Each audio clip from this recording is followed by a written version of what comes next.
বাংলার শিল্প সংস্কৃতি, দেশের শিল্প সংস্কৃতি, আন্তর্জাতিক শিল্প সংস্কৃতি বাংলাকে এক নম্বরে করব বলেছি, করেই ছাড়ব, করব করব করব।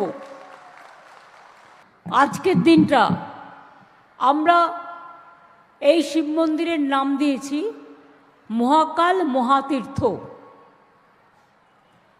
এই দিনটি বাংলার মুকুটে আরও একটি আন্তর্জাতিক চুক্তি হিসেবে বাংলার পালঙ্কে সংযোজিত হলো, যা আগামী দিন এটা international tourism spot of destination হবে। যেমন জগন্নাথ ধাম হয়েছে, দুর্গা অঙ্গন হয়েছে। মনে রাখবেন, আমরা আজকে যে শিলান্যাস করব, জায়গা দিয়ে দেওয়া হয়ে গেছে, টেন্ডার ফ্লোট করা হয়ে গেছে, জমি ভরাট ইমিডিয়েট শুরু হবে। কাজটা করতে যে 2-2.5 বছর সময় লাগে, বিরাট কাজ। মনে রাখবেন, এটা কিন্তু বিশ্বের অন্যতম বৃহত্তর শিব মন্দির হবে। শহরের ভগবান শিবের এক প্রকাশ রূপ হল মহাকাল, যিনি কালজয়ী, সময়ের ঊর্ধ্বে। শিলিগুড়ি শহরের কেন্দ্রস্থলে মাটিগাড়া লক্ষ্মী টাউনশিপ এলাকায় 17.41 একর জমির ওপরে আমরা এটা করছি। মন্দির চত্বরটি রাস্তা থেকে দেখা যাবে। এই মহাতীর্থের দিনে 1 লক্ষ লোক আসতে পারবেন দর্শনার্থী। কমপ্লেক্সের মূল মন্দির ছাড়াও মহাদর্শনের জন্য বিশ্বের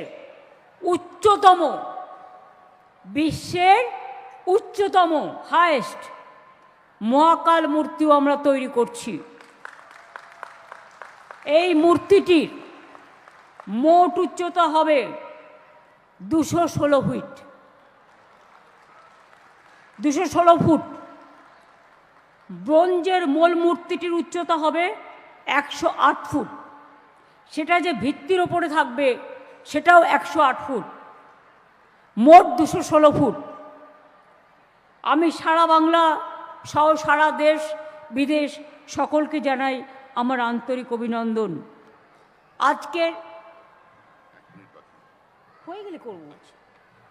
এই অনুষ্ঠানে আসতে পেরে আমি গর্বিত, এবং এখানে ইন্টারন্যাশনাল কনভেনশন সেন্টার তৈরি করার জমিও পাওয়া গেছে।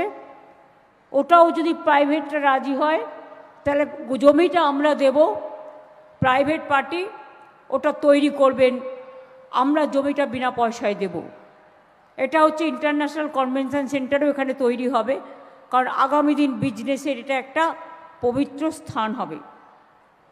দার্জিলিংয়ের মাল রোডে আপনারা জানেন একটা মহাকাল মন্দির আছে, অনেক উঁচু। আমি যখনই যাই, অনেক জানে যে আমি অন্তত একবার যাই। আমার অন্যান্য জেলার এমএলএরাও এখানে উপস্থিত আছেন, এমপিরা।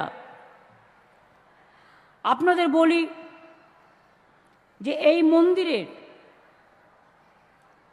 এই মূর্তির 108 ফুট উঁচু পেডেস্টাল ব্লকের মধ্যে একটি দোতলা মহাকাল মিউজিয়াম এবং সংস্কৃতি হলও থাকবে।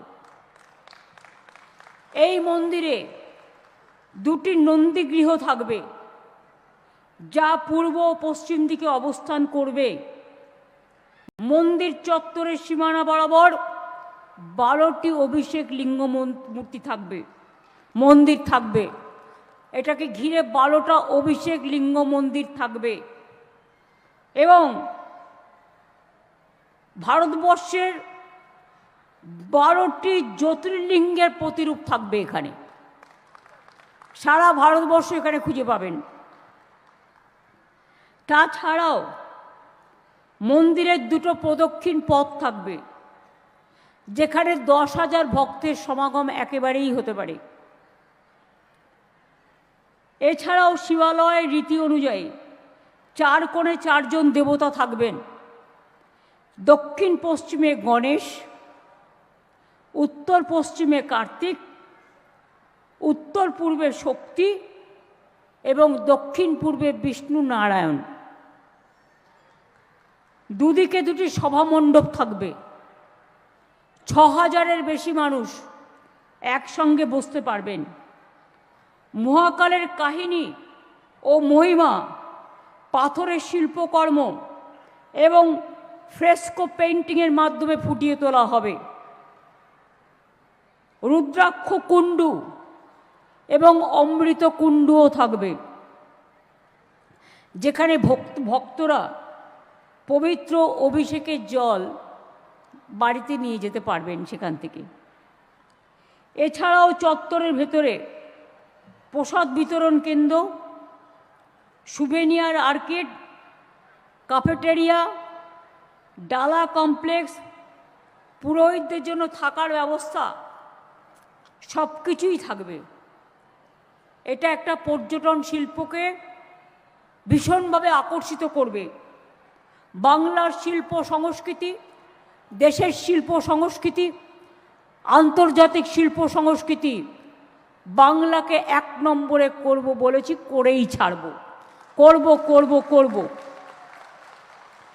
এবং পাহাড়ের আধ্যাত্মিক যে ঐতিহ্য, তার সাথে সমতলের গভীর বন্ধন আরও বেশি সংঘবদ্ধ হবে এবং সুন্দর হবে।